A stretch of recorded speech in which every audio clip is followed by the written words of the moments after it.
Good morning everyone. আজকে একটা সোমবারের সকাল, কিন্তু সোমবারের সকাল হলো আমি আজকে অনেক লেট করে উঠেছি। আমি মেয়ের সাথেই উঠেছি, কারণ দেবাশিস আমাকে সকাল ঘুম থেকে ডাকেনি, শরীরটা একটু ভালো ছিল না। তো দেবাশিস মেয়েকে আজকে টিফিনে বিস্কুট দিয়ে দিয়েছে আমাকে না বলেই। তো রান্নাঘরে জানলাগুলোও খোলা হয়নি, ওই জন্য এখন আমি খুলে নিলাম, দিয়ে বাইরে এসে একবার দাঁড়ালাম। আজকে কাজের দিদি এখনও আসেনি, অন্যান্য দিন অনেক সকালেই চলে আসে।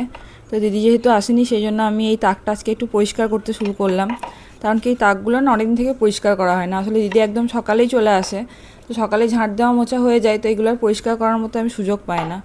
এত নোংরা হয়েছে, একদম কালো কালো চাপচাপ ময়লা ধুলো হয়ে গেছে। বাড়ি শুধু সাজিয়ে গুছিয়ে রাখলেই হবে না, এগুলোকে ঝেড়ে ঝুড়ে পরিষ্কার করে রাখাটা একটা বিশাল বড় মানে চাপের কাজ যাকে বলে আর কি। এই ফুলগুলোও সব নোংরা হয়েছে, এগুলোকেও একবার ওয়াশ করতে হবে। তো দেবাশিস হাট থেকে চলে এসছে, ও মাছ নিয়ে এসছে। তো মাছটা এখন আমি তো রান্না করব না, আমার তো রান্না করতে অনেক লেট হয়, তো এটাকে এখন নুন হলুদ মাখিয়ে রেখে দিই। তো সবজিটাও কেটে নেবো, সবজি টবজি কেটে তারপরে যাব স্নান করতে, তারপরে এসে করব রান্না। তো এটা নুন হলুদ মাখানো হয়ে গেল। আগের দিনকে যে লাউটা হাফ করেছিলাম ওই লাউটাই রয়েছে, তো ওই লাউটাও কেটে নেবো। আজকে তো সোমবার, মানে হাট নেই, আজকে বাস স্ট্যান্ড থেকে এনেছে। আমাদের বাড়িতে না লাউ কুমড়ো এগুলো একটু বেশিই হয়, দেবাশিস এগুলো খেতে ভালোবাসে। আর এখন গরম যা পড়েছে এই জন্য লাউটা বেশি হচ্ছে। আগে না আমি বটিতে যখন সবজি কাটতাম তখন না একদমই তাড়াতাড়ি কাটতে পারতাম না, কিন্তু এখন এই চপার বোর্ড আর ছুরিতে সবজি কাটা শিখে খুব তাড়াতাড়ি যেন সবজিটা কাটা হয়ে যায়। সবজি টবজি কেটে ধুয়ে নিয়ে তারপর চান করতে যাব। তো এই দেখো, এখন আমি রান্না চাপিয়ে দিয়েছি। এদিকে এখন দেবাশিসের টিফিনটাই করছি প্রথমে। শীতকালের দিকটা দেবাশিস সকালে ভাত খেয়ে বেরোয়, কিন্তু গরমকালে না সকালে ভাত খেয়ে যেতে চায় না, গরমকালে সকালে মুড়ি খেয়ে যেতে চায়। মেয়ে স্কুল থেকে চলে এসছে, আমার যেহেতু শরীরটা ভালো নেই ওই জন্য আমি আনতে যাইনি, দেবাশিসই আনতে গিয়েছিল। ও ওকে বাড়িতে ছেড়ে তারপর অফিস বেরিয়ে গেছে হয়তো।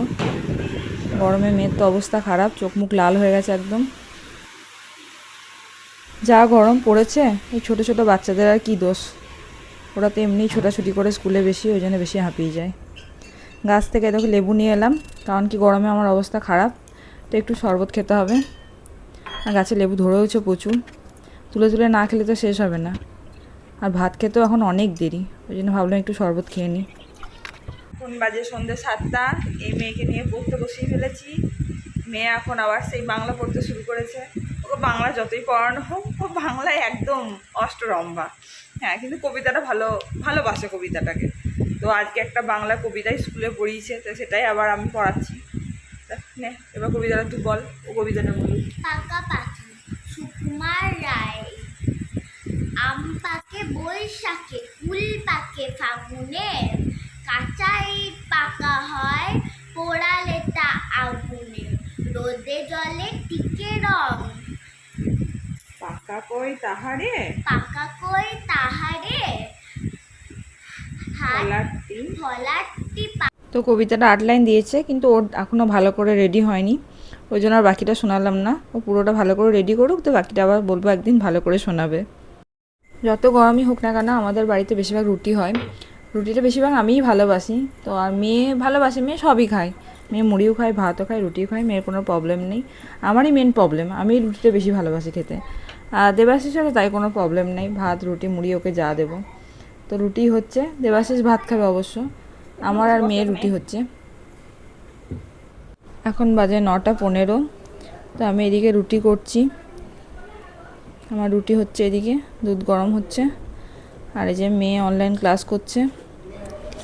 আর বাইরে সেই বিকেল থেকে চলছে চরম বৃষ্টি। তো যাই হোক, এই ভিডিওটা এই পর্যন্তই থাকলো, মেয়ের ক্লাস শেষ হলে আবার খাওয়া দাওয়া করবো। Tata, good night.